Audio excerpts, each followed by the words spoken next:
Imagine you are at a crowded press conference. A politician makes a controversial claim, and your job is to report it to the public. To do this credibly, journalists rely on a concept called epistemic distance. This is the linguistic space you put between yourself and the information you are reporting. When you report someone else's words, you are acting as an objective transmitter, rather than endorsing the claims as absolute truth. You need a way to signify, this is what was stated, but I am not the one claiming it. English achieves this distance by leaning on auxiliary words, like allegedly or claimed, or by subtly shifting vocal tone. German encodes this distance directly into the architecture of the sentence. This structural shift occurs in a grammatical environment known as indirekte Rede, or indirect speech. Standard German reporting relies on this mechanical structural detachment to signal that the information comes from an external source. This split screen shows a direct, subjective quote on the left and its reported equivalent on the right. Moving from direct to indirect speech requires exact mechanical shifts, adjusting the pronoun to match the third-party subject and mutating the verb to signal that distance. The specific grammatical mechanism powering this verb mutation is the Konjunktiv I mood.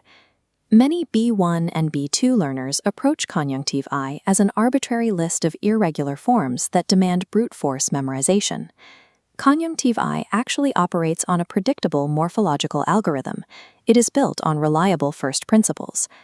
Developing this morphological algorithm allows you to logically deduce the correct encoding for objective distance on the fly.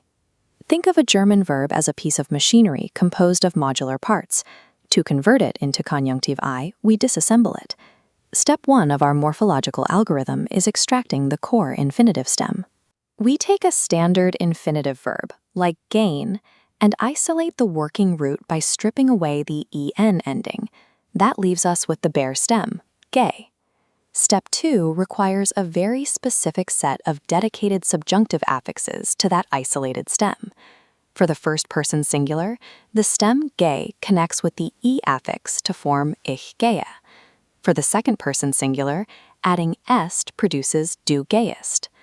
This specific set of subjunctive affixes is rigid. It applies universally to almost every verb in the German language without deviation. The foundational generation of Konjunktiv I is entirely regular. If you can isolate a verb stem, you have everything you need to build the mood. Within this system, the third-person singular carries the most functional weight. Following our algorithm, we attach the e affix to our stem, yielding gehe, gehe, or gehe. This form dominates indirect speech because journalistic reporting overwhelmingly relies on third-party attribution. You are almost always reporting what he stated or she claimed.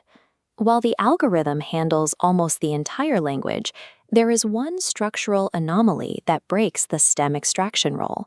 The verb sein, to be, entirely bypasses the standard morphological derivation process. Look at the Konjunktiv I table for sein. Notice that the first and third-person singular forms, ich sei and sei, lack the typical e ending our algorithm would normally produce. Sein remains irregular due to its extreme frequency of use over centuries. Because it is spoken so often, its historical forms have become permanently conserved, resisting the standardizing forces that regularized the rest of the language. Sein is the most common verb used to attribute facts.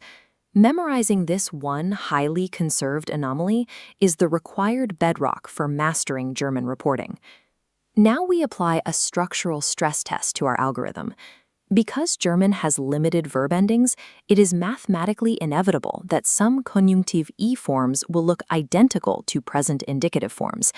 This matrix compares the standard present indicative of the verb machen on the left with our newly generated Konjunktiv I forms on the right. The high-yield third-person singular successfully differentiates itself. Macht is distinct from mache. But look at the first-person singular. Ich mache is identical in both columns. We see the same exact overlap in the plural forms, wir machen and sie machen. In the context of indirect speech, these morphological overlaps are treated as system failures. If the reported verb looks exactly like the normal present tense verb, it provides zero auditory or visual cue of epistemic distance. It is functionally useless for objective reporting. To fix this, the language requires an algorithmic fallback protocol, the collision filter. When a Konjunktiv I form collides with the present indicative, it is immediately discarded and replaced by its Konjunktiv II equivalent. Ich mache becomes ich möchte. Wir machen becomes wir möchten. This switch to Konjunktiv II is solely a functional maneuver. It exists entirely to preserve an explicit marker of the subjunctive mood when the primary system fails. A Konjunktiv II verb appearing in present tense reported speech functions as a mechanical failsafe triggered by a morphological collision. The conjunctive system operates as a highly synchronized process where each individual rule perfectly locks into the next.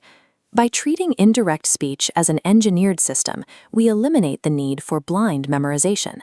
This master flowchart maps out the algorithm. We start at node 1, extract the infinitive stem. We move to node 2, apply the subjunctive affix. Then we run the stress test. Is the resulting form identical to the present indicative? If no, the form is distinctly recognized. The output remains conjunctive 1. If yes, we detect a structural overlap. We trigger the fallback protocol, and the output becomes conjunctive 2. This single overarching decision tree governs all standard indirect speech derivations across the entire German language. The system provides the structural distance required for professional, authoritative reporting. Internalizing this flowchart allows you to stop guessing. It empowers you to confidently and dynamically construct complex sentences on the fly. The elegance of German grammar lies in this predictability. Even its most frustrating exceptions are bound by an unbreakable logical algorithm.